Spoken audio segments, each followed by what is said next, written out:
Hi guys, well this is it, the last episode about the history of Marvel and DC, and so far this is going well, and there's some videos I have in mind making, and plan on making something that helps out new readers to get into comics. Okay, so this is going to be about diving into what has Marvel and DC done in the past 5 years and 2020. Well, let's just say that there's a whole lot of cons about what Marvel and DC are doing, and I'm going to save it for later. So for now, here are some comics that I know of that were good. For starters, DC Comics have been doing some cool crossovers lately with different characters. Although during the 2010s, there has been some like Batman meets the TMNT and the Justice League meets the Power Rangers. The latest crossover right now has been Justice League meets the Monsterverse, and a multiverse crossover that was tied into a video game. DC Comics has also recently decided to do something similar to what Marvel did in the 2000s, where they created a new continuity called Ultimate Marvel. So what DC did was create a new timeline universe and called it Absolute. And so far there has been 3 out: Batman, Superman, and Wonder Woman, and with new ones coming soon this year.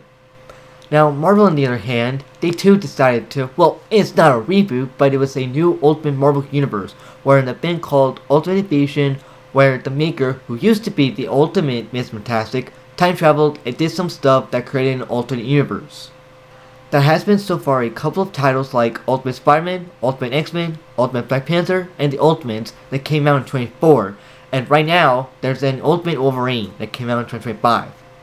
And those are pretty much the only good things so far with Marvel DC. Now we get to the bad side about Marvel DC. And believe it or not folks, I don't mind talking about it, but whatever, what else to talk about? Okay, so knowing I said I'll talk about the X-Men in my 2010s video, all you need to know is that there has been different events like 2020's X-Men Swords, another one called Machine of X, 2022's Destiny of X, and the final one that happened in 2023 to 4 was called Fall of X.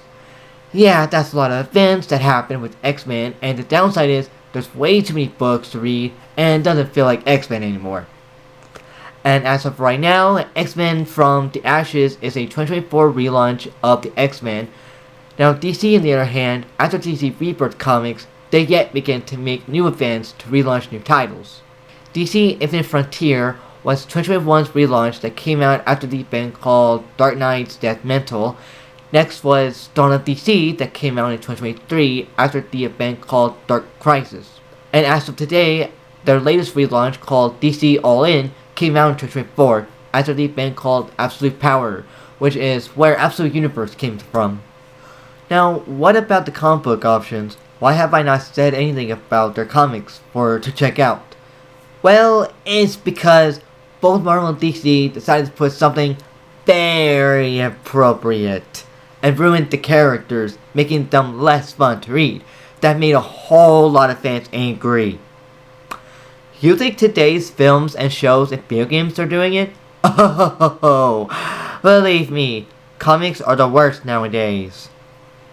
During writing this script, I was thinking about writing down all the problems about why I don't like Marvel DC during the past 5 years. A rant video, you may say, but I might harm my channel and offend certain people knowing I don't mind talking about my feelings about it. But let's just say, as a Christian myself, the stuff they put in comics makes it somewhat a struggle for supporting my love of comic books, knowing I do love God more than just entertainment. Now, I'm not saying all Marvel DC titles have this, including the 2 Reboot Universes ones, as far as I know so far, but there has been some titles that involve that certain agenda, and like I said earlier, it makes it hard to enjoy reading them. And would be nice to see the return of the comic book code again. But at the end of the day, I'll just read past comics that made them great, not worry about today's books. Marvel Modern Epics, DC Finest, and other reprints that are new in this decade, are the only ones I could think of to check out, plus my comic book apps. So that would do it for this video. Thanks for watching and see you guys next time. Bye! If you enjoyed this video, please subscribe, share, like, and ring the notification bell, and check out other videos in my channel too. Thanks for watching. Bye!